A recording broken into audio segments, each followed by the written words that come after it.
Welcome back to the channel. We're back on our Avatar Commander video here for you today. Not so much a deck profile. Today, we're doing a tier ranking of each of the commanders. Some of the commanders are better than others. Each commander does have a player for it, I feel.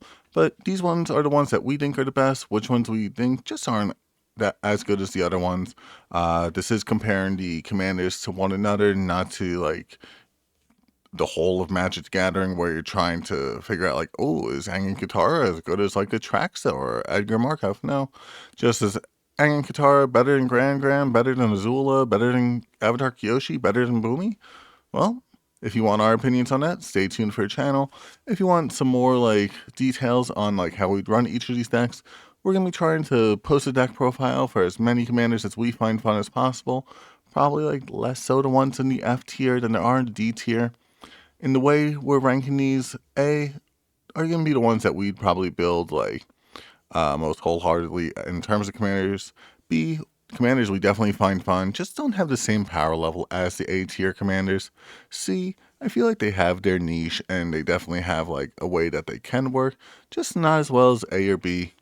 D is when we get into a little bit more difficult like to run type commanders, ones where they just don't do much, or like if they do something, it's just not as much as their mana value is worth it. And then F are the ones where I'm just like, okay, not for me, but definitely for someone out there. That's what the F stands for someone other than me. But that's just a general overview. Let's get into it one by one. We did separate like just one card in each column already, just so that we could, have the things here on Archidec. So starting us off with Aang and Katara, also just alphabetically first.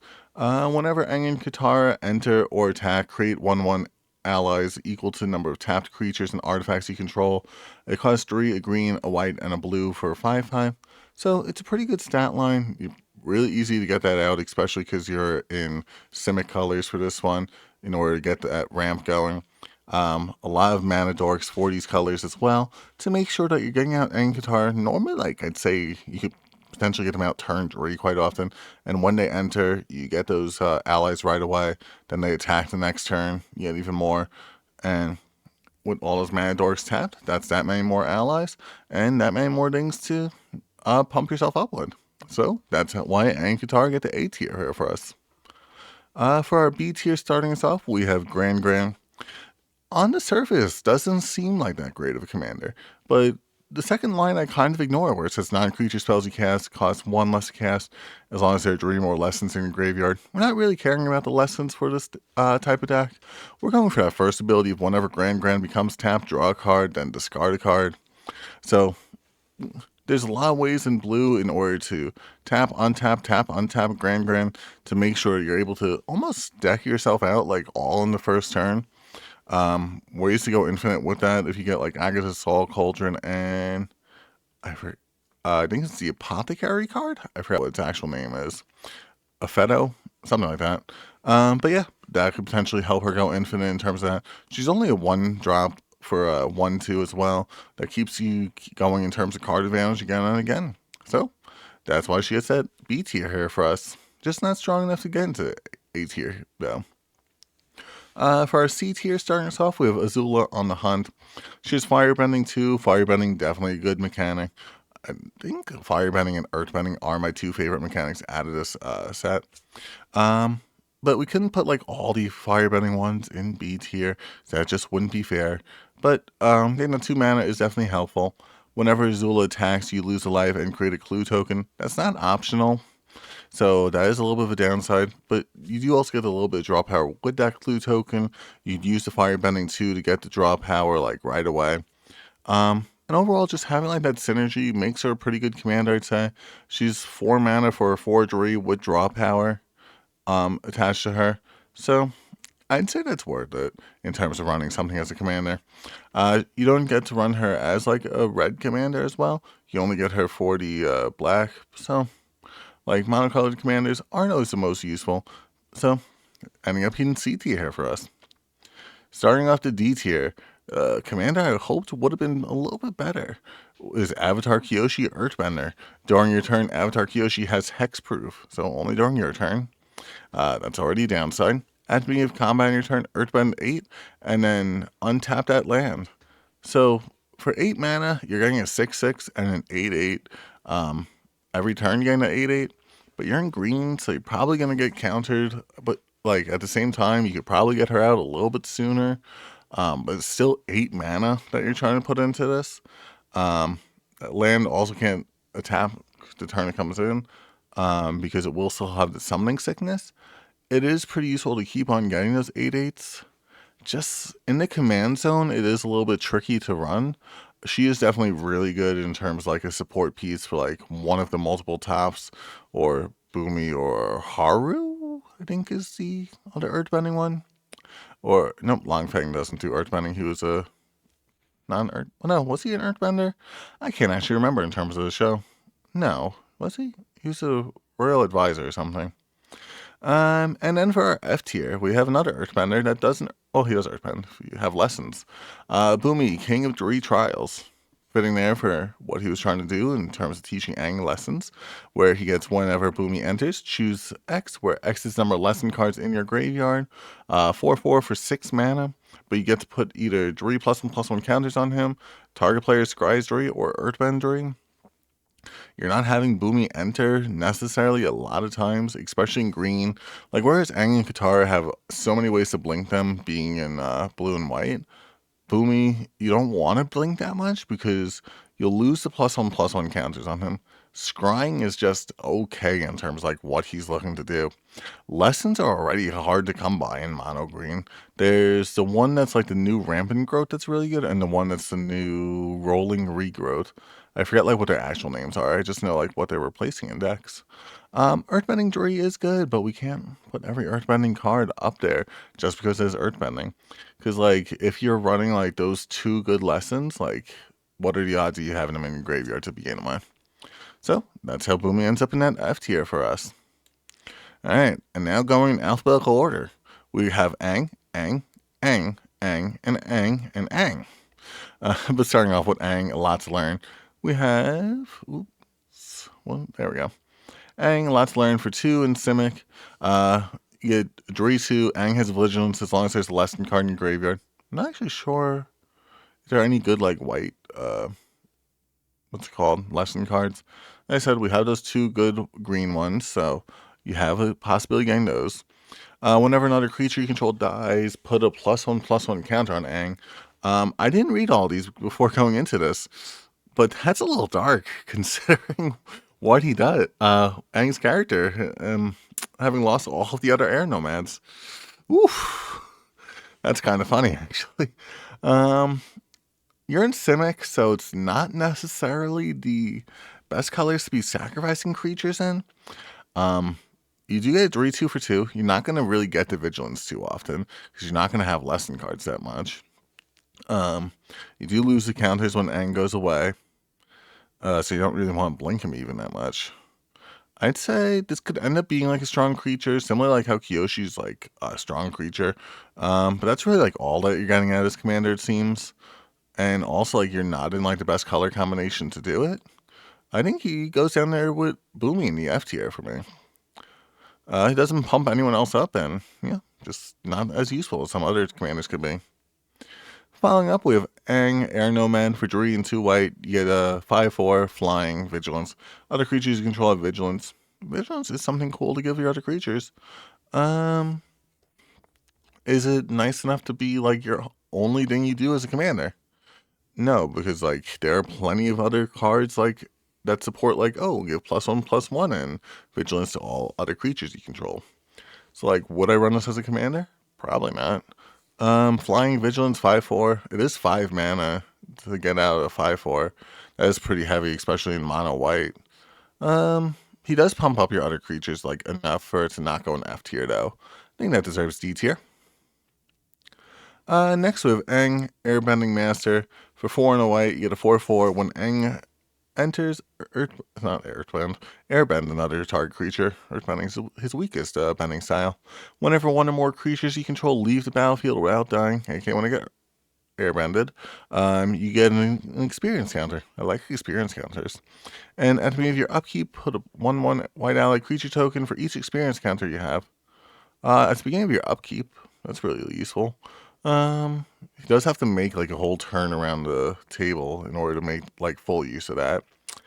Earthbending another target creature, that could be our opponent's creature as well, making them have to recast their commander like something again. So like I'd say it's pretty useful either way. You're on white, so you have plenty of ways to make sure that you're blinking Ang. Um, I don't think A tier, definitely not A tier, because like I think having to get a whole turn cycle around to get all those allies might be a little bit hard. One or more creatures you control leave the battlefield without dying, so that does count when we do blink our other creatures for ETB abilities, and when we use our other airbending stuff. I think just having to wait puts it in C tier for me. Following us up, though, we have Aang at the crossroads. Flying when Aang enters. Well, then again, no, he goes B. We can always move things around as we get around. Aang at the crossroads for 2, green, white, and blue, the same as Aang and Katara. He is flying. When Aang enters, look at the top 5 cards of your library. You may put a creature card with mana value 4 or less from among them onto the battlefield. You're in white, you have plenty of things that do that. Put the rest on the bottom of your library in random order. You're in white and blue, so you have plenty of ways to make sure you keep on blinking Aang. Whenever another creature you control leaves the battlefield, transform Aang at the beginning of your next upkeep. Okay, so once again, we can make it around the table for his transform form, which is Aang, Destined Savior. Land creatures you control vigilance at the beginning of combat on your turn. Earthbend 2, flying. I don't know. I feel like I want this front side more than I want the back side. I mean, it kind of makes sense given how like you get struck by lightning there and you disrupt the whole avatar state. I don't know, just getting a bunch of 4 mana creatures for free, that's a lot of value that you're getting right there on the table. He is 5 mana for a Dredri, but he does have flying. But you're not really using him to attack in the first place. Um, Yeah, I think getting that much value puts him in A tier for me. Following it up, we have another transforming Aang, it looks like. And, ooh, this is water, Book of Water ending Aang. Aang, Swift Savior for 1 in Azorius. You had 2 3, Flash, Flying. When Aang enters, airbend up to 1 other target creature or spell. Okay. So, like, if you flash him in response to your opponent casting their spell, that's almost like a counter spell. That's kind of cool. And we are in Azorius, so we do have plenty of things to blink. And we have Waterbend to 8, so we have to tap either 8 artifacts, creatures, or mana. Transform him into Aang and La. Ocean's Fury. Reach, trample as a 5/5, okay. And when Aang and La attack, put a +1/+1 counter on each tapped creature you control. Okay, so it doesn't have vigilance, so it includes itself. It's a 6/6 with trample, essentially. I don't know. I don't want the backside again. I want all my blink spells to be counter spells now. I think that's almost more worth it. I mean, having this as like a game ender, like a reach trample, in order to take out your opponent's like flying creatures, is still useful there. Not enough value there to put an A tier though. Being able to, that's a fun little gimmick. Being able to exile our opponent's spells though, that puts it in B tier for me. Following it up, we have Aang, the Last Airbender. That he is. Oh, until you get to Legend of Korra. Maybe that set will come out next. No, not next year. We already have all of next year's sets revealed. And the Nickelodeon set is Teenage Mutant Ninja Turtles. Cool. Aang, the Last Airbender. For 3 and white, get a 3/2 flying. When Aang enters, airbend up to 1 other target non-land permanent. Okay. We can't, like... I don't know.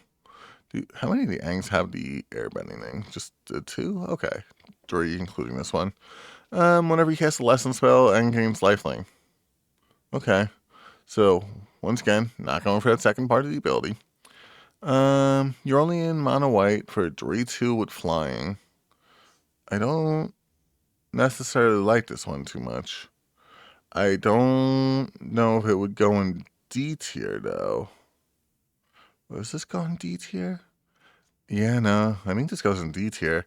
It's a weak stat line and like you're not really using lesson spells. Like I can't think of a single lesson spell that we would want in mono white. But here's on to our favorite guy, Appa, Aang's companion. Let's see what this one does. Flying, whenever Appa attacks another target attacking creature without flying, gains flying. That's it. Okay. Our C tier is definitely looking a little light. Because this seems like another D tier one. It buffs up another creature, so like it gets that same like reason I put Avatar Kyoshi in mono in D tier. You're in mono white. He does need to attack as well. He does not have haste. What's the hanging left? No, those are the ones that only power up themselves and like barely. Yeah, we'll put this in D tier. It's just you're not really running that one too often. On to another one. Appa, Loyal Sky Bison. Whenever Appa enters or attacks, okay, there we go. Target creature you control gains flying. Okay, so it does better than the other one, but this one is 4 and 2 white, so it is a lot more expensive. Airbend another target non-land permanent you control. Okay, so whenever he enters or attacks. Oh, permanent you control. I'm disappointed with what they've done to my boy. They didn't make him as poofy. Sorry, this one is plenty poofy, but like his power is not that poofy. That's D tier for him. I'm sorry, buddy. Following it up though, we have Appa, Steadfast Guardian. This one I know I like. So this one I built as a commander deck profile a few times. Appa, Steadfast Guardian for 2 and 2 white. You get 3/4 flash and flying. Appa enters airbend any number of target non-land permanents you control. Huh. They keep doing it to ones we control for this one. Whenever you cast a spell from exile, create a 1/1 white ally creature token. Okay. So he's flash, so we could do it during our turn as like a way to protect all of our stuff. When our opponent tries to board wipe us, we could get a bunch of advantage just by casting our stuff, getting all those ETBs again, getting those abilities like a second time, just by earthbending them and paying 2 mana. I mean, like 2 mana is not hard to come by. It's only 4 mana for 3/4 with flying. I normally don't like flash in the command zone though. And like I don't think this gives you as much value as like the Angs that we've seen so far. Cause like how often are you casting something from exile? I think like enough. We're getting enough creatures. And you don't have to wait like you do for Aang Airbending Master for them. I think still that goes in B tier though. Appa the Vigilant for our next Appa. Flying Vigilant 6/6 for 7. Whenever Appa or another ally you control enters, creatures you control get +1/+1 and gain flying and vigilance on the turn. Allies are going to be entering left and right and left. For a second I thought he was crying. Then I realized those were his eyebrows. Or eyelashes. I guess those, I don't know. Is it the helmet pushing down the eyelashes? Anyway. He buffs up your creatures quite a bit. He is 7 mana though. He does do it the turn he comes down. He doesn't need to attack to do anything. But I don't think that's enough for B tier. I think that's solid high C, low B though. It could be low B, but I'm putting in C. Following up, we have Avatar Aang, or Aang if you're watching the M. Night Shyamalan movie. For green, red, white, and blue, you get a 4/4 with flash. No, it's not flash, that says flying. And firebending too. Whenever you waterbend, earthbend, firebend, or airbend, draw a card. Then if you've done all 4, transform him into Aang, Master of Elements. Flying, spells you control cost Wooburg less to cast. Oh. This can also reduce the generic casting costs. Oh, so you're just getting 5 mana spells for free. Cool. At being up, I know I've read this card before, but just anytime I read it, it still like just shocks me. At being upkeep, you may transform Aang, Master of Elements, gain 4 life, draw 4 cards, put 4+1. Oh, because you're living in harmony of all 4 elements. Put 4+1/+1 counters on him, and deal 4 damage to each opponent. Okay, so the transformation doesn't count as being exiled like the dominance from Final Fantasy 16. 15, 16, one of the two. And you do get a pretty strong creature. And it's 4 damage to each opponent's deck. Could be like your final push to end the game. It's not hard to earthbend a lot. Because there's so many like tops that just say like, oh, earthbend to start your turn. It's not hard to firebend because you're getting the firebending from his own ability. Airbend. I mean, like, there's a bunch of creatures that do it when they enter. So, like, not the hardest, but, like, Appa airbends and Aang airbends. Other than that, you don't have that many airbenders. It's like airbending may be a little bit hard to get. And waterbend, not that hard to get. There's a lot of like instants and sorceries that do it. I guess that's also true. Like, there's also a lot of instants and sorceries that do it for the other ability. But that wouldn't be like as repeatable as like the earthbending and also or no, I almost called Guitar Cora. I think it's still A tier though, because that's a lot of draw power. That's a lot of cost reduction. That's a really amazing ability on the backside. I'm just gonna say it. That's also 8 with flying and firebending too, if you manage to transform it back. Following it up though, we have Avatar Roku Firebender. For 3 and 3 red, you get 6/6, where whenever a player attacks, add 6 red mana, and until end of combat, you don't lose this mana. Steps in. We have Brigiri, making sure we keep that mana around. We have Electro to make sure we keep that mana around. We could use the mana right away to get a creature +6/+0. If we have a way to double like his power and he's not blocked, that's commander damage win right there. I don't know, we're in mono red, so like we have plenty of ways to make sure we're holding on to that mana. So like that's really a big advantage that you're getting there with Roku. So whenever a player attacks, not even whenever you attack. I think that's a solid A tier for me. Like, that's an easy like commander damage win. That's an easy like just hold on to your mana and just use a giant X spell. Because like if everyone attacked and you manage to like go to all of your opponent's creatures, that's like so you get 3 for your turn. No, wait, 6. Oh, you get 6 each time. So you get 6 for your turn, 6 for your opponent 1, 6 for opponent 2, 6 for opponent 3.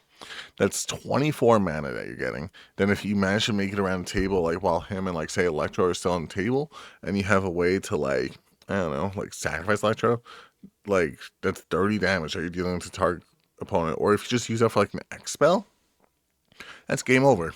That's a solid 8 here for me.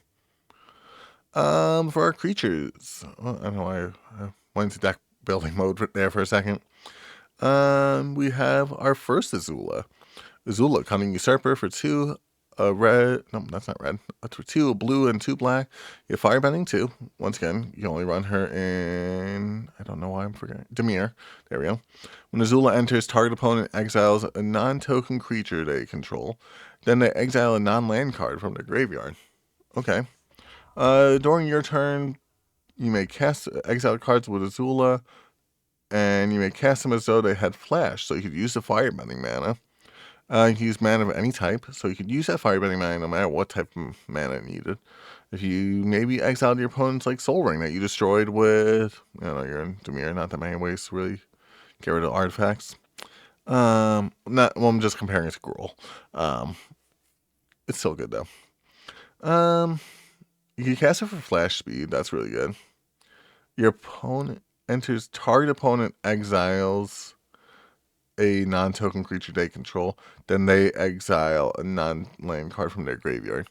So they're in choice of it. So like they could just be like, oh, here, take my Boomy King of 3 Trials and my Aang a lot to learn. Haha, good luck. I don't like our opponent being controlled that. It could be really strong if like it's just like, oh, you get to choose. No.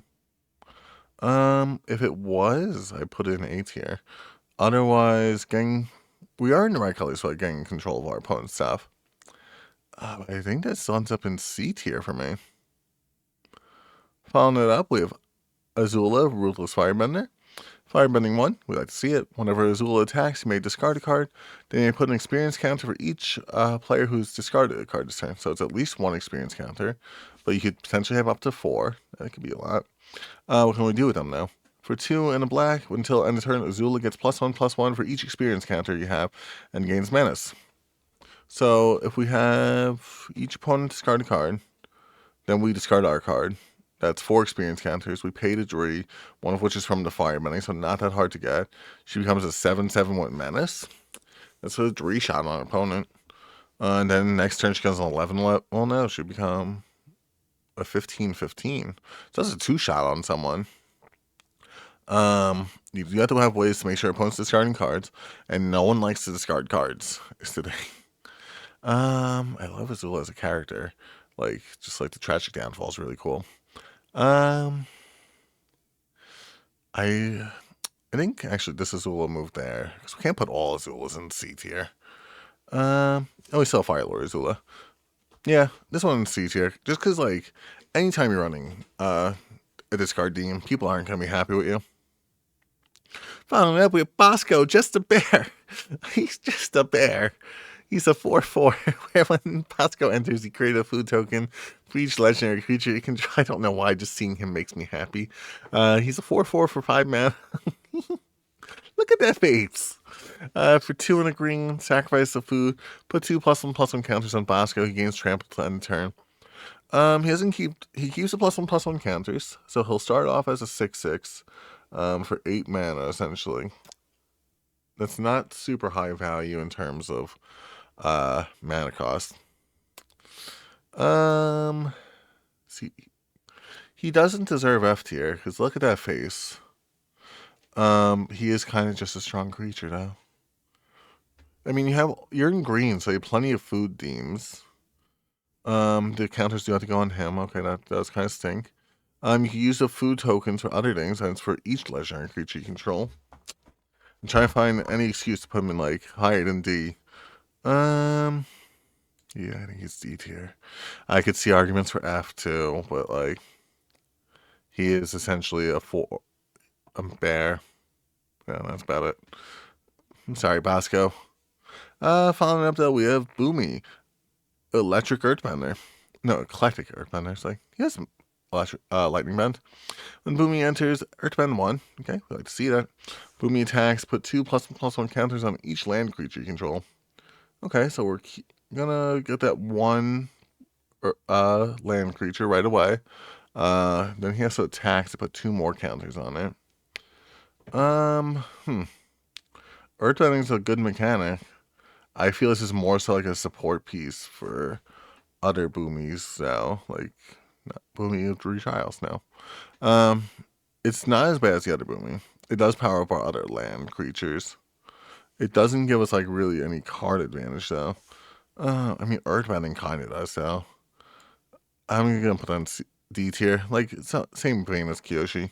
Like we can't put everything with Earthbending in D tier. Sorry, C tier when Bosco's right there, sitting in D tier regrettably. But we do have Boomy Unleash. Trample. When Boomy enters, we Earthbend 4. We like to see it. When Boomy deals combat damage to a player, untap all lands you control. After his phase, there's initial combat phase. Only land creatures can attack during that combat phase. Untap all lands you control. After his phase, there's an additional combat phase. So there's no additional main phase. So we don't have the chance to like activate like aggravated assault or something. But we do get to untap all our lands, and we can kind of just pass, and then use like our extra combat spell with all of our untapped lands. This is a lot of mana value, especially just by him dealing damage. It's really easy for him to deal damage because he has trample. When he enters Earthbend 4, so like we get to 1 land, but still, like I think that's enough, like for it to be worth it. Especially if we run like a whole bunch of other like land combat synergies. I think that's A tier. Following up, we have Chang and Lily, Nomads. Whenever one or more bards you control attack, I don't know how many of those there are, put a lore counter on each of any number of target sagas you control. Put a lore counter. Okay, so you can't remove it. Creatures you control get +1/+0 until end turn for each lore counter among sagas you control. That could be a lot of power. One or more bards. So it doesn't count if this is the one. Oh no, if this and one more are attacking. So I think that I don't know, that could get really strong, especially if we have like a lot of sagas. We are in mono red though. Oof. Creatures. So it does buff up multiple creatures, not specifically this creature. So I think by our logic of like it powering up other things, we have to put it in D tier.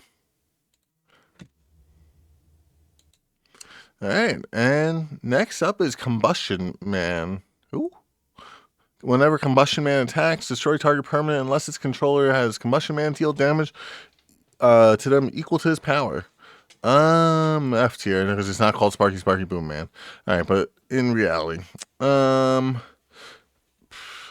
he's removal on a creature unless its controller has Combustion Man deal damage equal to his power.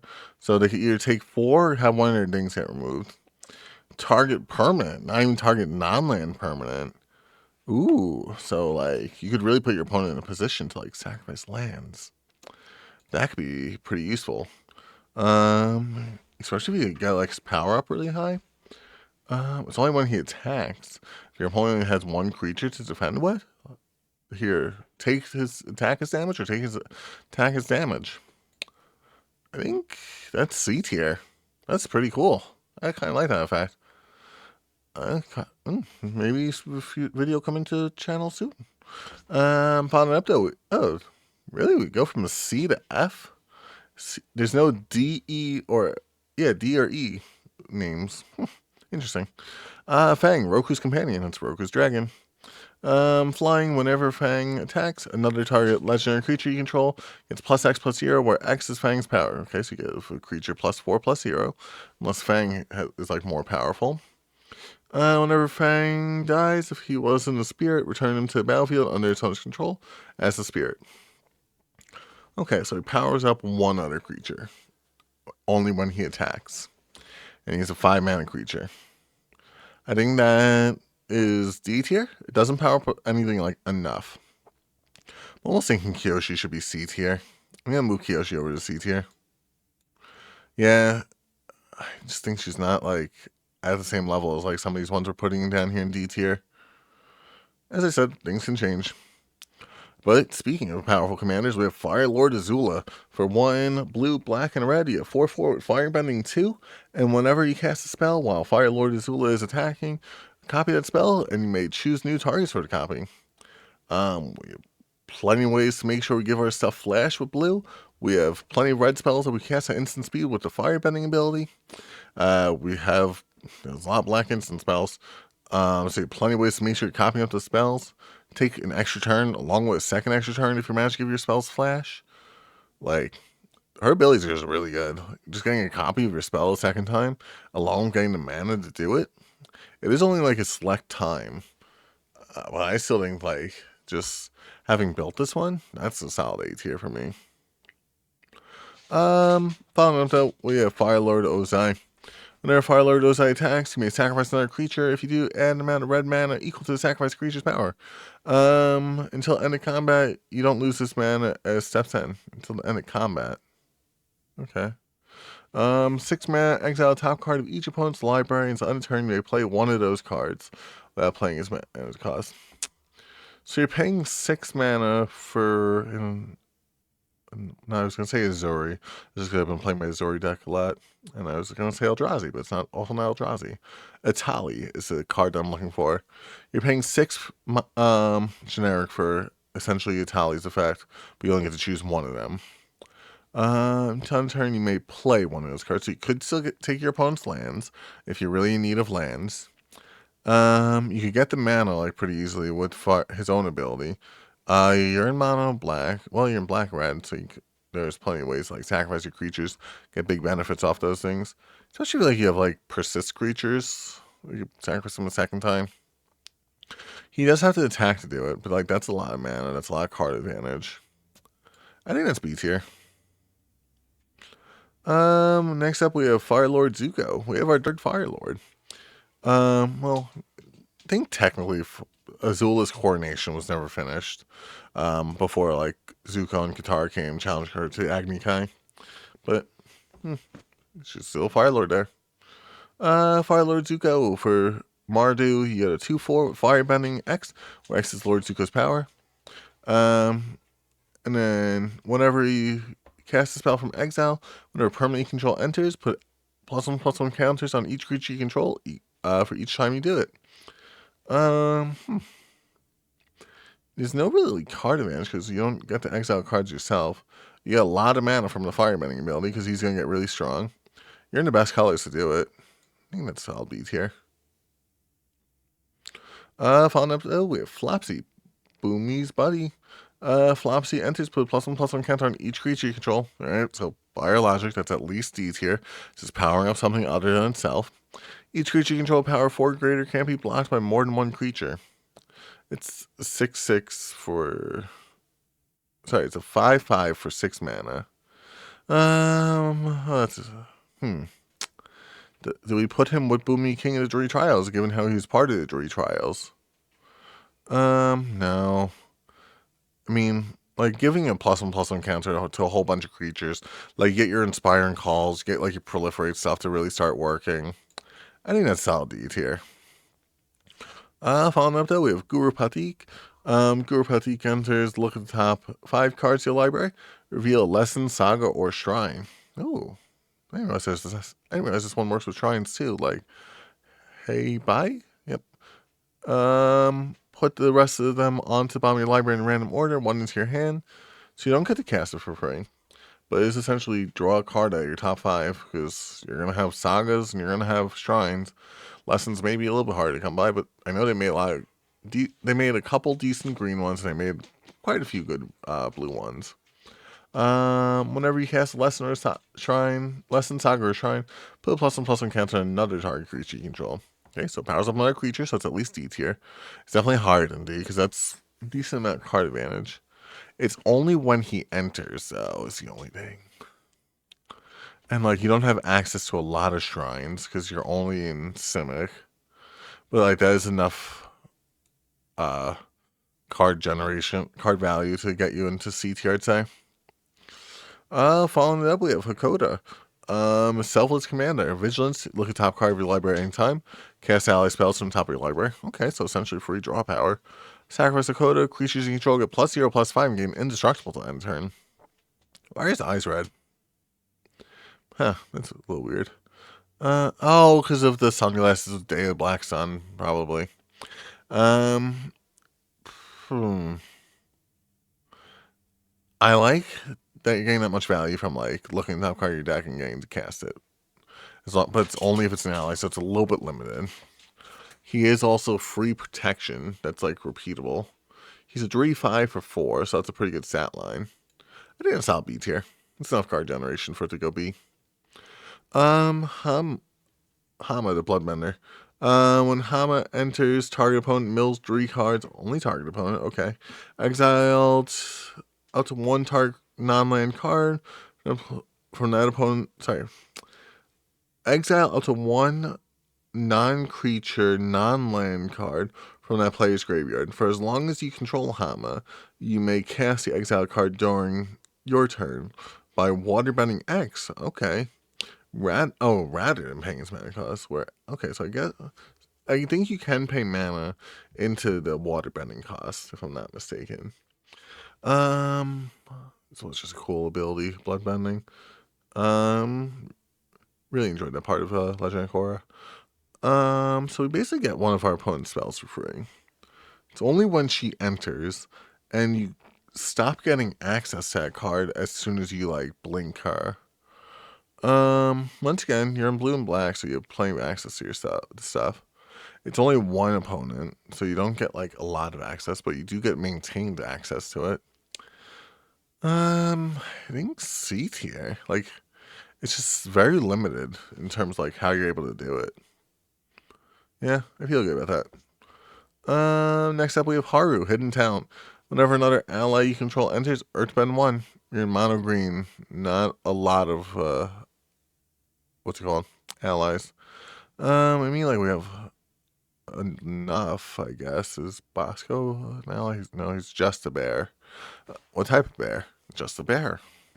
Haru, Hidden Talent, though. He buffs another creature, so D tier. Sure. Hey, bye. A Forest Guardian. When it enters, reveal cards from the top of your library until you reveal a Shrine card. Put into the battlefield for free. Okay, that's a lot of value. You have access to all 5 colors, so that's a lot of access for your shrines.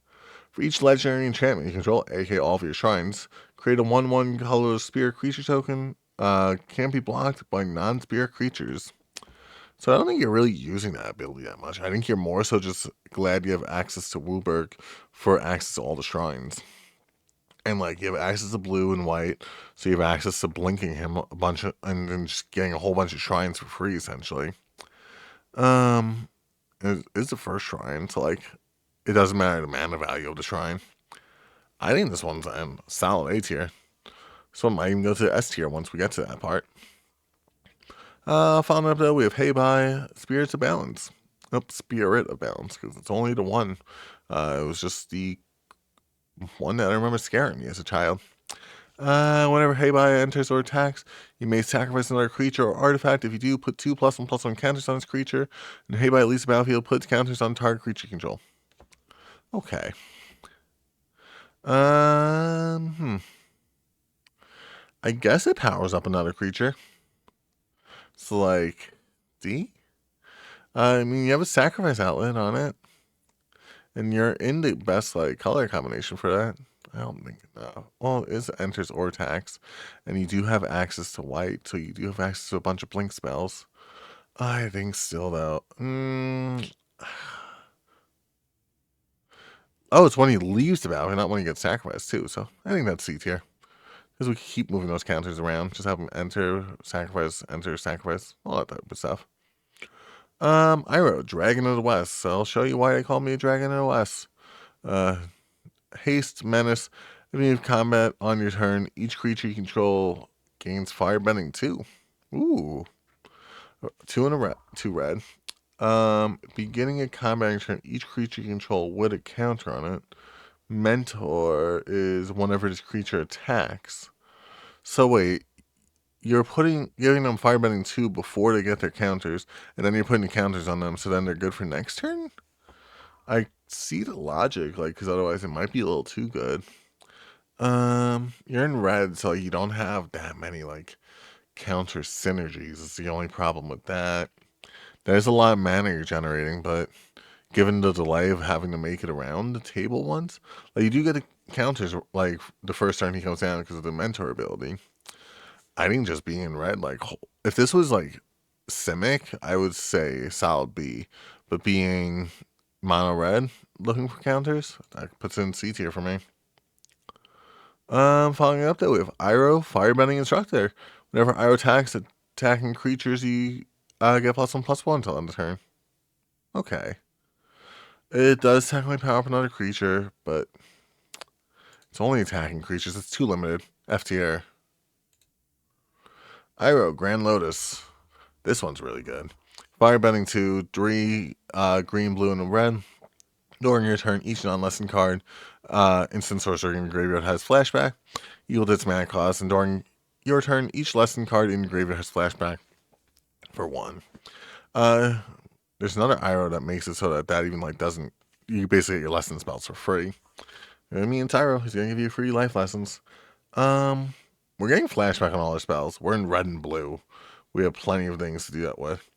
We're also like probably in the best color combination for like using lessons, I'd say.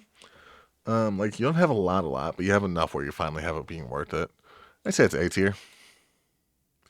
Our A tier is feeling a little full compared to B tier. I mean, everything's pretty like evenly split so far. We'll follow up with Iroh, Tea Master. Enters, create a food token. At the beginning of combat on your turn, you may have target opponent gain control, target permanent you control. Create a 1/1 white ally creature token with +1/+1 counter on it for each permanent you own that your opponents control. So we don't really want to give them the food because they could sacrifice it and we don't get as many counters. We could give them 9 lives, I think it's called. Whatever that, like, one with a cat on the art and it's a white spell that makes your opponent lose the game. You have, like, Slicer and I forgot the other one that you keep passing around the table. But you have a lot of ways to give control of your stuff to your opponent. Harmless offerings. I think even someone recently put in the comment section of this video that you could take control of your opponent's stuff and give it to someone else permanently. That's pretty cool. But like you don't get the +1/+1 counters that way is the only thing. It's cool, but like I think not enough like value really off this one. I'd say C tier.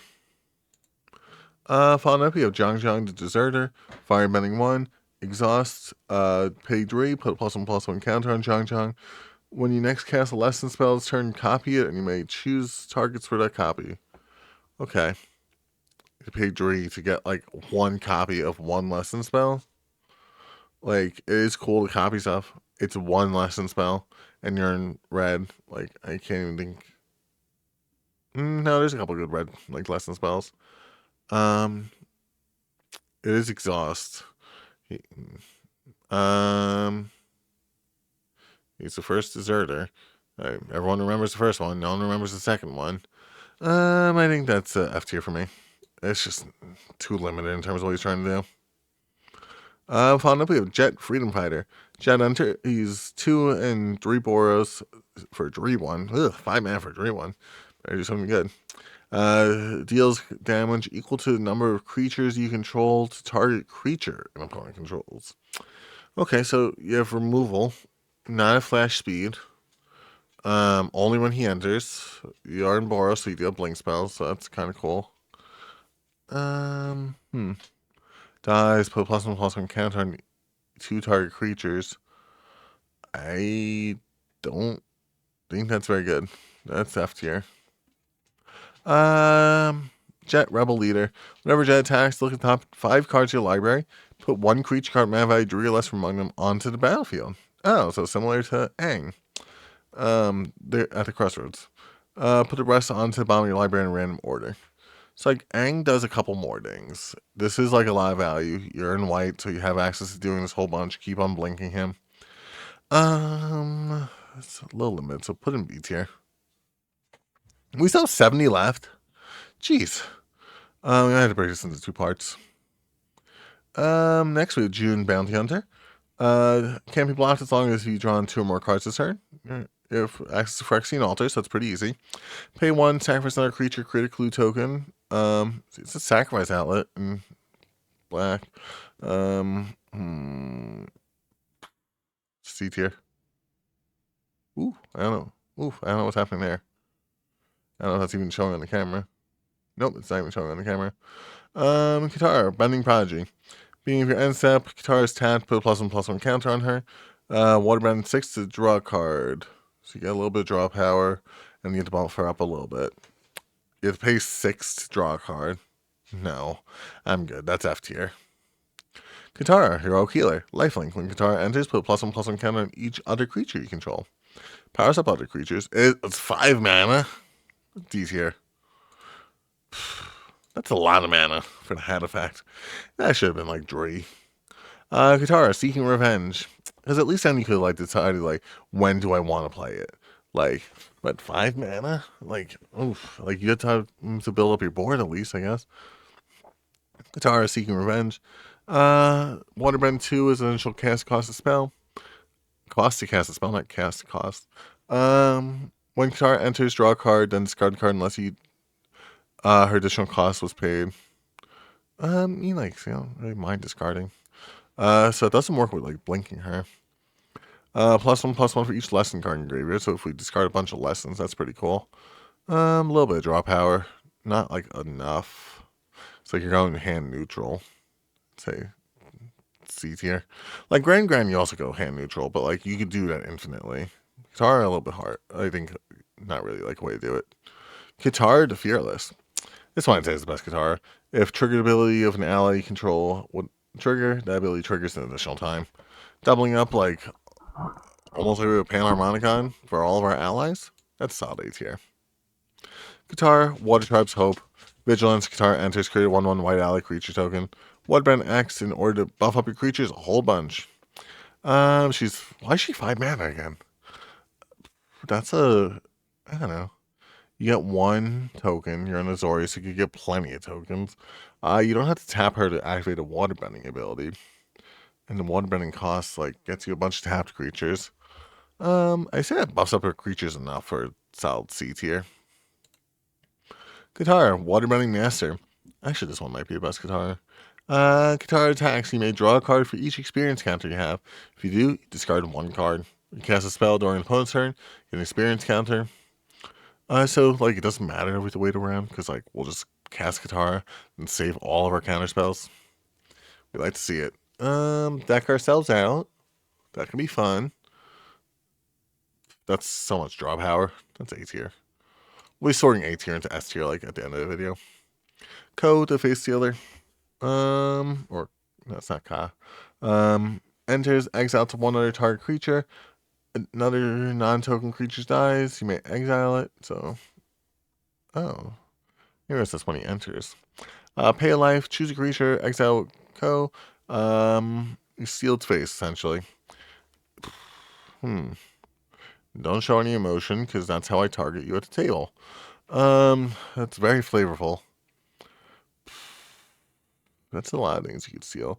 You keep on sealing them, and like, especially if you get a triggered ability off this, like, it's not at sorcery speed either. I don't think enough for A tier, but that's a solid B tier. That's really cool. Lonely Royal Advisors, perfect except for one hair. Whenever an opponent discards a card or mills one or more cards, two strategies everyone hates, except me, of mill. Put a +1/+1 counter on each advisor you control. I don't know how many advisors are in the game. Target player mills 4 cards. Whenever an opponent, so target player. That would be really good if it was each opponent mills a card instead of one opponent milling 4. Yeah, it's mills 1 or more, so it doesn't matter if they're milling the 4.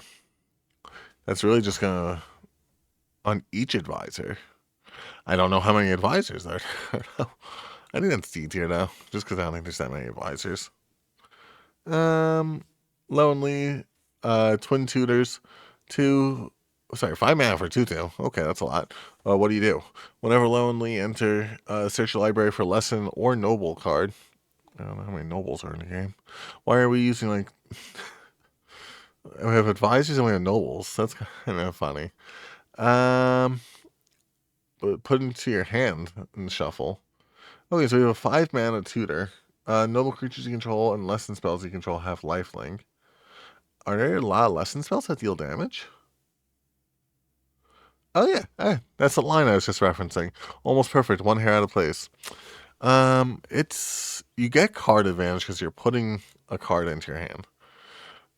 Is it enough to go into B tier? I don't think so because it's a 5 mana spell, and I don't think there's that many nobles. Just a hunch. I guess you can get your changelings, but you're still in mono black. Like I could see that being really good in the 99, just not in the command zone. Next we have Longfang, Grand Secretariat. Whenever another creature you control or a land you control is put into a graveyard, put a +1/+1 counter on target creature you control.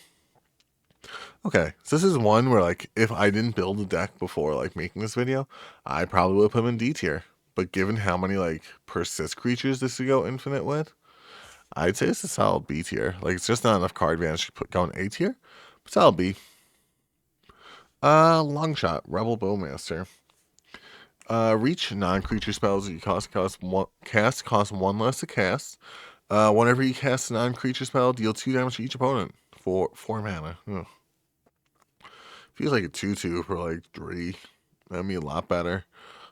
Non-creature spells are a little bit less expensive. It's kind of cool. He has reach. You know, just something I like to point out. Cost reduction's good. Damage is good. C tier. Mayan Zuko. Firebending Jury. You may cast ally spells and artifact spells that still hit flash. You're in red and blue, so you have access to plenty of artifacts. Firebending Jury, so you get them on pretty easily. That's a lot of advantage that you're getting, especially being able to cast flash. I say it's enough to go in B tier. Oops. My Jaded Edge Prowess. Exhaust Jury to put a double strike counter on mine. So yeah, you basically have to wait.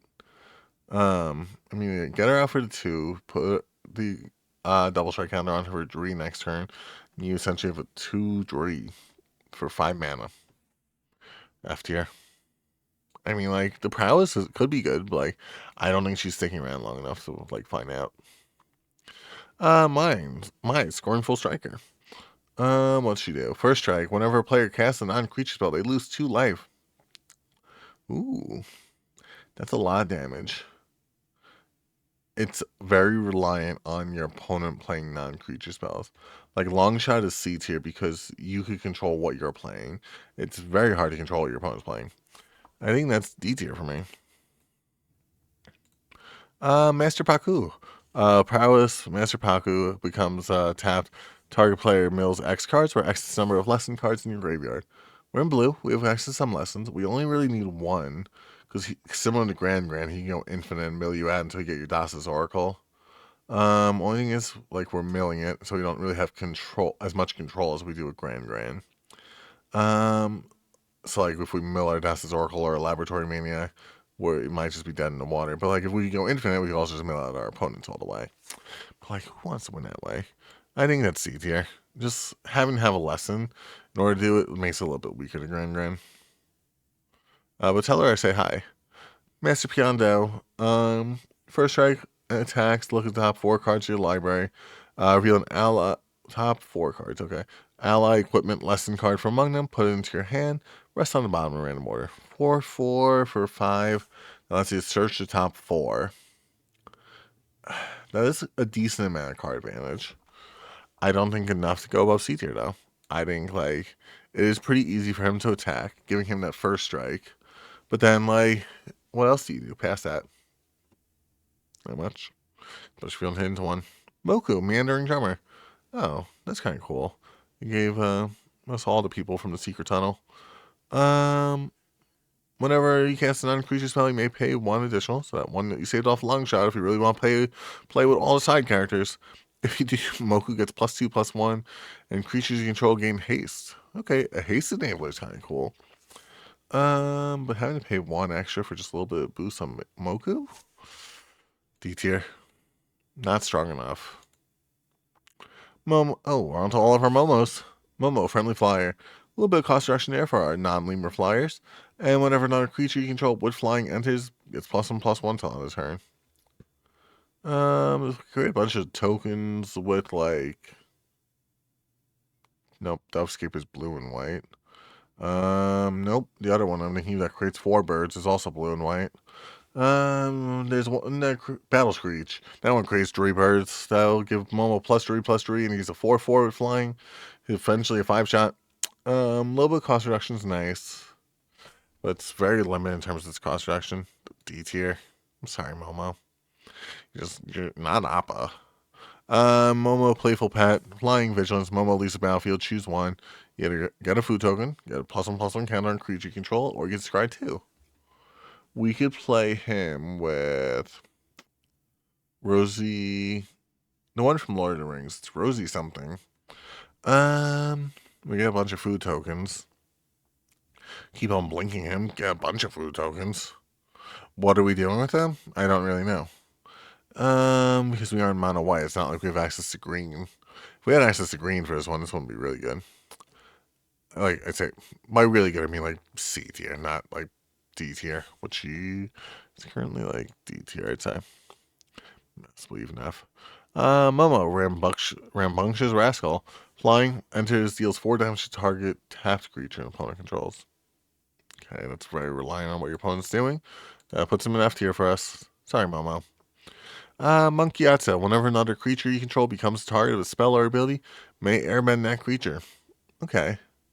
How would we run this? Because, like, most times if we're casting something that targets one of our creatures, we want the creatures getting, like, hexproof or something already in order to avoid our opponent's thing. But this will basically turn anything that gives hexproof into something that also gives indestructible. It could also, if we have equipment spells, that could allow us when we cast them for like do the equip cost for like flash speed for some things. That's really useful. Um, Make cake. I don't think B tier because there's no card advantage, but I think that's enough protection to put it in C tier. Nyla, Sheer Shoe Sleuth. Try saying that 5 times fast. It's a mole. Nyla enters up to 1 target creature from a graveyard. Sorry. Exile up to 1 target creature from a graveyard. If you do, lose X life and create X clue tokens, where X is the card's mana value. Okay, we get a bunch of clue tokens. That's kind of cool. At the beginning of your end step, if you control no clues, return target card exile with Nyla to its owner's hand. Okay. So we get a little bit of draw power, and we lose a bunch of life as a result. I put June in like C, where she's like the same thing almost. I don't know. I feel like certain commanders I could have given partner to, like June and Nyla. Well, he even made Nyla like a mount, like for her. I was like, are we just leaving mounts in Outlaws?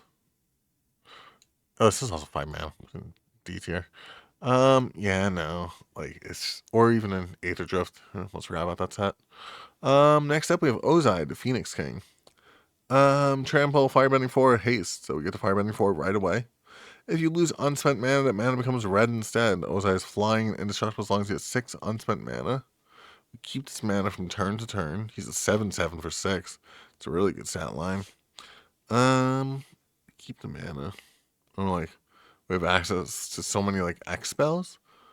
Is he as good as Roku in terms of like who would you want as your firebending commander? I don't know. I think we move Roku down to B and Ozai up to A. I think just him being able to hold on to the mana himself gives him that slight edge over Roku. Following up, we have Pipsqueak, Rebel Strongarm. Can't attack unless he has a +1/+1 counter on him, and he's a 3 mana 4/4. Why? Would no F. I can. That's not even like a 5 shot. You need 6 for that. Even if you get like the +1/+1 counter on him like later. Ugh, no. Next up we have Professor Zay, anthropologist. I'll just stay down here with the sands. Oh yeah, I'm not leaving. I can't. Discard a card and draw a card. Okay, so you're doing a little bit backwards. You pay 1 to tap him, sacrifice him. Return target instant sorcery card from your graveyard to your hand. Only during your turn. That's fine. Like, doesn't require him to be tapped. The draw power part working a little bit backwards confuses me. I think C tier. Yeah, it's enough draw power and enough recursion for us to put in C tier, I'd say. And following it up, we have Ran and Shaw, or Ran and Shaw for 3 and 2 red. 4/4 flying, firebending 2, pretty good there. Enters if you cast them. Is there 3 more dragons or lesson cards in your graveyard? Create a token that's a copy of it. It's not that hard to do. Like, you're in red, you have access to dragons. And you get the flying and firebending too. But like, and then you could get the 4 to give them, make them into 6/6. And then that's 4 shot. Because like you're getting all 4 mana off of both them attacking. Also 5 mana for 4/4. I definitely think better in the 99. But I think still enough value to put you in B tier. Following up with Smeller Bee, Rebel Fighter. Like, I feel like, I don't know, no, not Smeller Bee. What was was Smeller Bee and Pipsqueak the duo? Or is it a different guy? I know Pipsqueak was the yeah, no, Smeller Bee was the duo for Pipsqueak. Like, why wasn't he a partner commander for him? That would have just made a lot of sense. Anyway, I digress. What's he do? First strike, other creatures you control have haste. Okay, another haste enabler. We like to see it. Whenever Smeller Bee attacks, you may other creatures. So he doesn't have haste. You may discard your hand. If you do, draw cards equal to the number of attacking creatures. That could be a decent amount of draw power. Ooh, this actually seems pretty good for like our Green Goblin deck. I kind of like this one. I think B tier. Like, I know I was just complaining about him not being a duo, but like, yeah. There we go. Saka and Suki. When Saka and Suki, or probably the healthiest relationship, or another ally you control enters, attach up to 1 unless, I don't know, I can't remember what happened to them in Legendary Core, actually. Attach up to one target equipment you control to that creature. So we ignore the equip cost for all of our stuff. And whenever equipment you control enters, get a 1/1 white ally creature token. This one's a really good one. Like, it enables its own plays by, like, just casting an equipment spell. That's all A tier for me. Like, I go into more in the video on my commander. That one's just really good, though. Sokka, Bold Boomeranger. For blue and red, whenever Sokka enters, discard up to 2 cards, draw that many cards. Okay, so a little bit of hand cycling. Whenever you cast an artifact or lesson spell, put a +1/+1 counter on Sokka. Okay, you get a little strong, a little bit of card advantage, not as much recursion as like Professor Zay. Still a little bit of draw power. It's at C tier. Next up we have Sokka, Lateral Strategist, Vigilance. Attacks and at least one other creature attacks. Draw a card 2/4 for Dream Mana. I think that's D tier. Too reliant on like needing other things in order to get the draw power. Whereas like a lot of the other things in C tier, they're just like straight up like card advantage. Sokka, Swordmaster. Equipment spells you cast cost 1 less to cast for each ally you control. We can control quite a few allies, and like, almost all equipment spells are colorless. At the beginning of combat your turn, attach up to 1 equipment you control to Sokka. Okay, so once again, we're getting around that equip cost. So you could be like, we get Colossus Hammer, and like we just Colossus Hammer for free by having Sokka on the board. Right? Colossus Hammer's only 1 mana? I forget. Anyway, I think either B. I think B, because like it doesn't give you like enough draw power for like A, or it doesn't create you more allies. So like B tier is like not as good as Sokka and Suki, but still really good. Ooh, another good Sokka card. It's kind of funny how they made like Sokka some of the best cards in this. Menace, Prowess. Other allies you control have Menace and Prowess. Really good ability there. Leading in them with his tactics. Whenever you cast a non-creature spell, get a 1/1 white ally creature token. We're casting non-creature spells in order to get allies, and by casting those, we're making our allies stronger. Like, we're creating our own value, like, just by doing that. And with the Sokka Swordmaster, we get our artifacts for free. I want to put an A tier, but it's just not enough, I'd say. I'd say solid B. No, it's A. Yeah. Sokka, Wolf Coast Protector. 3/3 with Vigilance. Like, I get why he's legendary, but, like, F tier. Asugi, Courageous Rescuer. Okay, here we go. Other creatures you control +1/+0, so a little bit of stat boost. That we like to see that. Good start. And whenever a permanent you control leaves the battlefield during your turn, get a 1/1 white ally creature token only once each turn. Permanent leaves during your turn only once each turn. That seems a little like they nerfed her. Like someone was nerfing her, and then someone else is like, "Ooh, one more line." D tier. Like if that was once each turn and not just during your turn, that'd be solid, like C tier. But like having an extra line, put her in D tier. Suki, Kyoshi Captain. Other warriors you control get +1/+1. Okay, a little bit more limited stat boost, but a little bit better stat boost. And 4, attacking warriors you control get double strike. Okay. No way to create like other allies. I think that's also D tier. I'm sorry, Suki. You're on the way of Momo so far. Suki, Kyoshi Warrior. Suki's power is equal to the number of creatures you control. That could be a really strong creature. So maybe going F tier normally. Whenever Suki attacks, create an ally creature token that's tapped and attacking. Okay, so she powers herself up. She just powers herself up, but she has an outlet to create more tokens. Unfortunately, that's still that's similar to her Courageous Rescuer, where she only gets to do it once. We're in Simic, we don't have that many options for like extra combat spells, or really any. Like her being strong isn't like that's like F tier stats for like a lot of our stuff. That sucks. Like she's such a cool character. Teo, Spirited Glider. What's he do? Whenever one or more creatures you control a flying attack, draw a card, discard a card. Discard a non-land card slate, put a +1/+1 counter on target creature. Okay, like similar to Sokka, he gets like that little bit of draw power. Like put everything else that gives you a little bit of draw power up here. Yeah, I think just like having that little bit of draw power is just like too useful to not go in like above D tier. It's only when he enters. One more creatures you control with flying attack. No, that's C tier. That would be a lot of draw power. Blue Spirit. I wonder who it could be. You may cast your first creature spell you cast each turn. Zonehead Flash. Ooh. He doesn't have firebending now. Oh, makes sense because he never used a firebending because he never wanted to come out as being Zuko. Whenever another non-token creature you control enters during combat, draw a card. Okay, so it's basically drawing a card each of your turns. You cast each turn. See, like Suki could have learned from that. Suki's card designer really. Non-token creature you control enters during combat, draw a card. I think that's B tier. Like, give yourself to flash during your opponent's turn, and then you get to draw a card off it too. That's a solid tier. The boulder.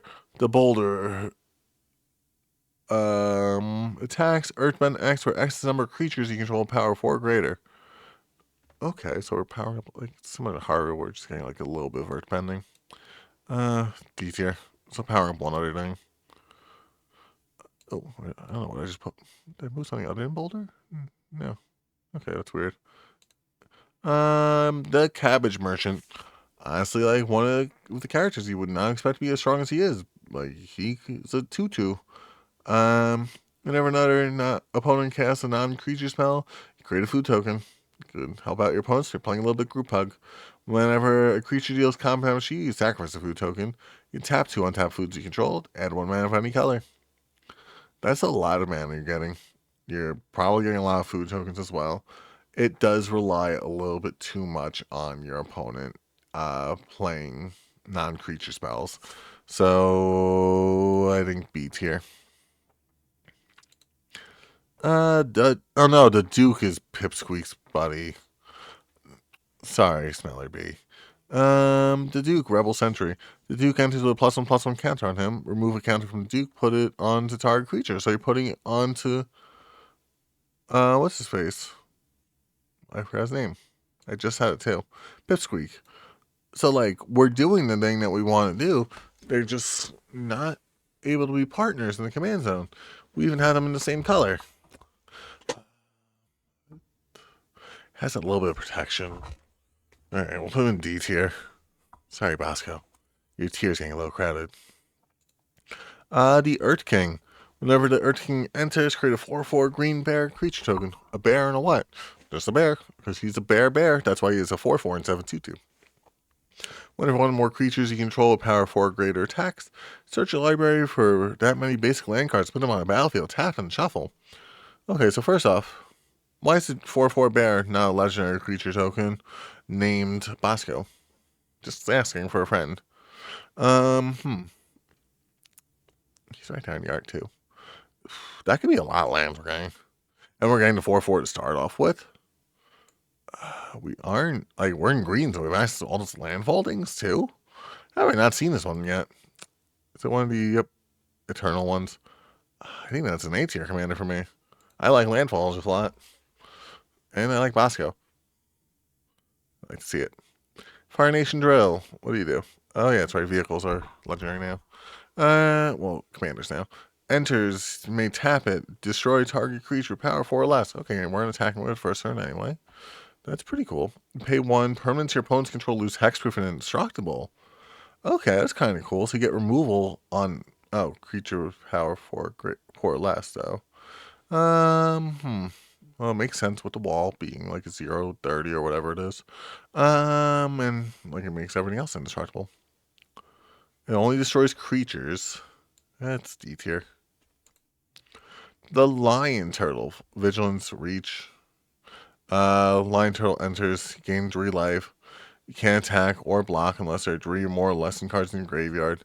Add 1 mana of any color. So you're basically getting a 3 mana Minotaur. Because you're not going to have, like, your lessons, like, that quickly. That's D tier. Like, his stat line's really good. But that's why he is reliant on having lessons. The Mechanist, Aerial Artisan. Whenever you cast a non-creature spell, create a clue token. Okay, well, that could be a lot of clue tokens. That could be a lot of draw power. Probably at least C tier. Until end of turn, target artifact you control becomes a 3/1 construct with flying. Yeah, I mean, sure.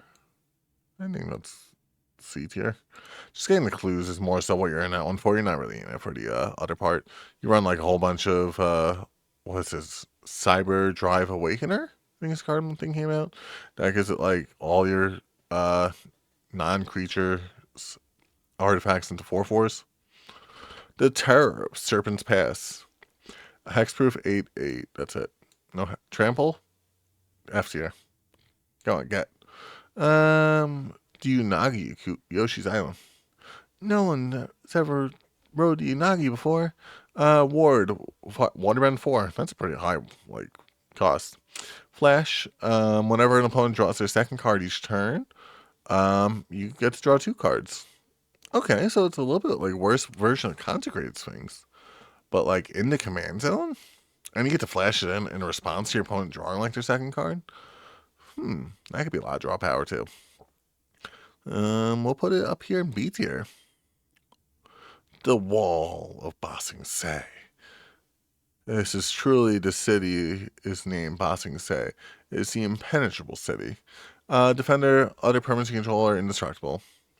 Okay, so it's like really good for stacks. I don't like stacks though.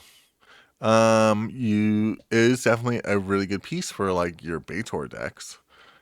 Is it like good on its own? Not good enough to go into A tier. I also think it gives you enough card advantage for B tier. I think okay enough for C tier. Just because it buffs up like your other stuff enough. Top Earthbending Master. Land you control enters, experience counter. Earthbend X, where X is the number of experience counters you have. Yeah, we like Earthbending. Whenever you attack, so you have to attack to do it. I mean, like it's similar to like Haru or like Boomy. Like it is just Earthbending. That's all you're like really getting at that. But like it's basically just gonna give you one strong creature. That's all you're really getting at that one. D tier. Top Greatest Earthbender. What's this one do? Enters Earthbend X, where X is the amount of mana spent to caster. So that could be a strong one right away. Land creatures you control have double strike. See, now this one gives them both double strike and a strong creature. So that's why it ends up in B tier. Top hard-headed teacher. What's this one now? Enters, discard a card, return instant and sorcery from your graveyard to your hand. This is not what I would have expected for instants and sorceries. Cast a spell, Earthbend 1. Oh, so you're getting a bunch of Earthbending off this one. Okay, this one goes to C tier, this one goes to B tier. This is our best Earthbending one so far. I think, yeah. Top, the Blind Bandit. Enters Earthbend 2. Powers equal to the number of +1/+1 counters on lands you control. Like, I want to put all the Earthbending ones in C tier, but I keep putting them in D tier. It's time to finally break the mold and put them in C tier. Earthbending is just such a good mechanic. Next up, Top, the first Metal Bender. Speaking of probably one of the best commanders in the whole set, we have non-token artifacts you control are lands in addition to the other types, making so everything's a land. They don't all tap for mana, is the only thing. Beaver, Ensep, Earthbend 2, getting those +1/+1 counters on those things. That's all easier. Making all of your non-artifacts into lands and like being able to use them for like landings. Let's see it. Twee and La, Moon and Ocean. Become tapped, draw a card. Become untapped, +1/+1 counter on them. Okay, so like hear me out. This is potentially like better than Grand, but is 4 mana. I want it to be like better. Like, I don't know. Because you basically could get it up to like, I don't know. What if like you have this on the board and then all of a sudden your opponent's like, I don't know, he's block anything. All he has is a 3/3 that draws him a card when he attacks. And all of a sudden you have a 30/30 on the board in your command zone. That's an A tier for me. I like draw power. Came from playing Yu-Gi-Oh! Where we had no draw power. Following up, we have Ty Lee, Artful Acrobat. Prowess, whenever Ty Lee attacks, pay 1. Target creature can't block this turn.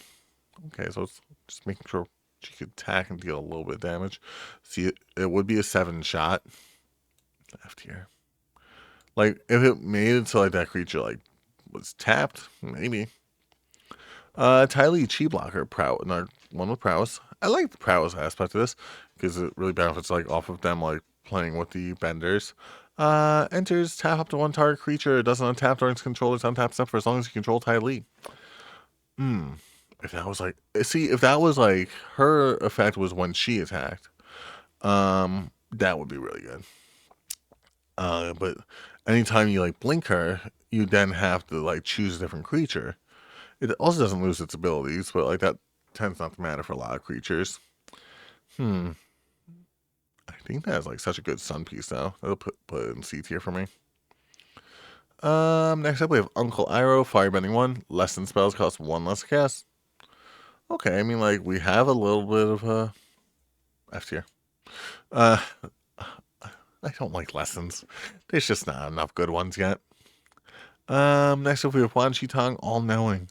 Enters target non-land permanent owner puts it on top of their library, second from the top. Probably one of the best pieces of removal you could do in the game.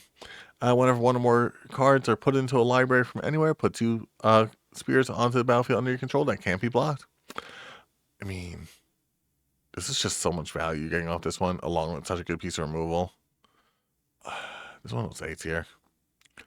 Huan Tong, Librarian. Enters, put X+1/+1 counters on them, draw half X cards, rounded down. Opponent searches their library, get more draw power.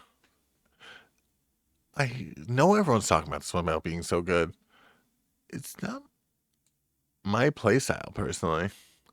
Like, because it's draw a whole bunch of cards at once, in theory. But then, like, unless you're relying too much on your opponent, that's a B tier for me. I know it's an amazing card in like a lot of people's books, especially for like CEDH, but like in terms of like the form, like the meta that like I play in, not really. UA the Moon Spirit though, Waterbending 5, make cast a non-creature spell from your hand without paying its mana cost. We're basically getting every spell from our hand for free. We're basically getting an Omniscience in our command zone. That's a solid A tier. Next up, we have Zhao, Ruthless Admiral. Firebending 2, whenever you sacrifice another permanent. Creatures control get +1/+0. A little bit of a stat boost. No way to actually sacrifice the creatures himself, but he does have Firebending. D tier. So we have 17 in A, which will go down to 12 once we get our top 5 into S tier. Zhao, the Moonslayer, non-basic lands on tab. Put a conquest counter on Zhao for 7 mana. So 9 mana for as long as Zhao has a conquest counter on him. Basic lands are mountains. So would you pay 9 mana for a Blood Moon? I don't think so. Is that a very good piece of stacks? Yes. There's a reason it's considered mass land denial. Non-basic lands entering tapped is also really strong, especially because you're in mono red. It is 9 mana though in total. I think still C tier, but like I'm not happy about it. Zhao, the Seething Flame, 5/5 with mana for 5. Okay, there you go. Go down F tier. Zuko, Avatar Hunter. Whenever you cast a red spell, create a 2/2 soldier. Yeah, a few strong creatures. I mean, that one's, I don't know, it's a little bit better than like the Suki ones that are once per turn, only during your turn. Thanks, card designers. Zuko, conflicted. At the beginning of your first main phase, choose one that has been chosen and lose 2 life. Draw to your opponent, they lose 2 life. Draw a card, get some counters, add some red mana, or blink them onto your opponent's battlefield. I don't know. Like, would I play this as a commander? I don't think I'd play this as a commander. I definitely play this in a Valgavoth deck. This way your opponent loses that 2 life. Well, wait, is it Valgavoth if your opponent takes damage or if your opponent... I'd have to look up how Valgavoth works again. Let me actually look it up now. But still, overall, how are the rest of his abilities? You get a little bit of mana, which you have to use that turn, essentially. You could get, a little bit of draw power. Like, draw power is cool. You only get it once. Oh, no, is whenever your opponent loses life for Valgavoth. Such a good card for Valgavoth. But on its own, C tier. Zuko, exiled for Prince. Firebending Druid, got a little bit of draw power. It's card advantage. C tier. Zuko, Firebending Master. Oh, that's cool. Whenever you cast a spell during combat, you get an experience counter. Firebending Expert, X the number of experience counters you have. That's a lot of mana. And like that keeps letting you cast more and more spells during combat. He also has first strikes, like you're not that scared to swing with him. I'd say it's A tier. That's enough value that you're getting. Then Zuko, Seeking Honor. Whenever you cast a non-creature spell, gains first strike. Zuko deals combat damage to a player, put a +1/+1 counter on him. That's going to go in F tier in just a second, but we're going to leave him here while we decide on who our S tier commanders are. Who are our top 5 commanders for the set? Okay, so once again, personal preference here. I just think when it comes to monocolored commanders, they are very good. And like Earth King, if you created Bosco instead of just a 4/4 green bear, you would probably be a potential S tier candidate. But being monocolored plus that puts him only in A tier for me. Toph, the first metal bender. Like her ability is very good. We could get a whole bunch of ways to destroy our opponent's stuff while our stuff isn't destroyed by destroying all non-land permanents. So that's a potential candidate, I'd say. Sokka, Tenacious Tactician. You don't really get any card advantage off this one. You do get more creatures, and you get to buff up those creatures, and you get to keep on buffing those creatures by buffing those creatures. I think Sokka is honestly the one I'm most looking forward to for this one so far. He's going in S tier for me. Okay, now he can move Zuko to F tier where he belongs. Sokka and Suki. Once again, getting you those tokens and like getting around the equip costs, it just doesn't always get around the equip costs. So I'd say it stays in A tier. Well, let's move Toph because she is a potential S tier candidate. Ozai, the Phoenix King. Trample, Firebending 4, Haste. If you would lose unspent mana, you keep it. Indestructible, 7/7 with flying. And trample and firebending 4 and keep giving you extra combat phases, especially if you have like extra combat spells in your hand. Well, really, that's the only way. He's not gonna do otherwise. He is 6 mana is the only thing. I think A tier that stays.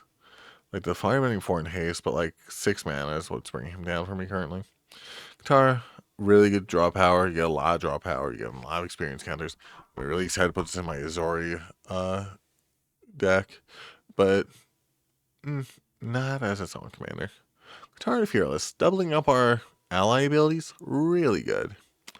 Only 3 mana to do that too. I mean, like, if one Elish Norn came out, people are just like, oh, Elish Norn's going to be only 3 mana now, and you get to run multiple colors. I think people would run that more often than they currently do. I mean, well, also people don't like the stacks part of it. We'll save this one for now. Oof, Hero Grand Lotus. I want to put this one in S tier. It is 6 mana is the only thing. But you do have access to blue and red. You also have access to green. Like, you're in green. You're going to get a 6 mana easily. That's going to be an S tier candidate for me. Hey, bye. Forest Guardian. I get that not spirits. Shrines are really cool. They're not my cup of tea. Like, too reliant on not getting board wiped for my preference. He is really good in terms of what he does. He gives you a lot of card advantage. So, like, I could see the argument for S tier. Just in terms of, like, the strategy that he goes for, it's a little bit too limited to go in S tier for me.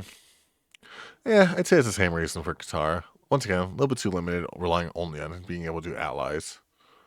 Again, Toph is relying on doing only artifacts, but artifacts you can do so many different things with. In Sokka, like, you just do Spell Slinger, but it doesn't matter what type of Spell Slinger, because, like, you get those allies anyway. You don't even need to run out other allies.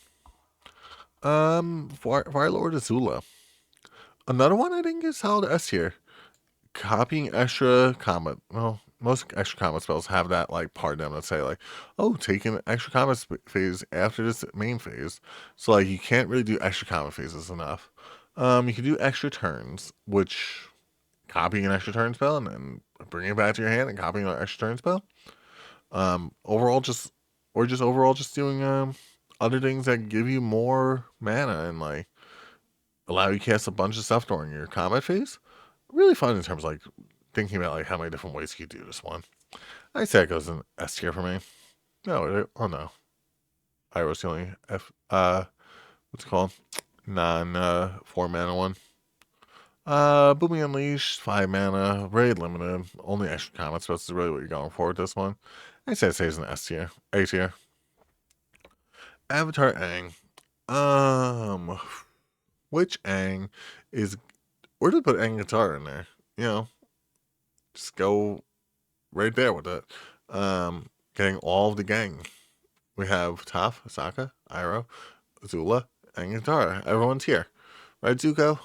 Uh, I don't know. I just realized there's no Zuko in the 8th tier. Anyway. Avatar Aang. I think everyone realizes this is probably like one of the best ones. Especially if you manage to get to the backside. I just feel like you're not going to get that front side like enough. Like you're going to get the draw power off of doing like the firebending every turn. You're going to be able to easily earthbend every turn. Waterbending and airbending, I think, are a little bit too hard to do to get him to the other side easily enough. Yeah, I think that season 8 tier for me, personally, like just personal preference. Or it might go in S tier. Honestly, like it's a really good ability.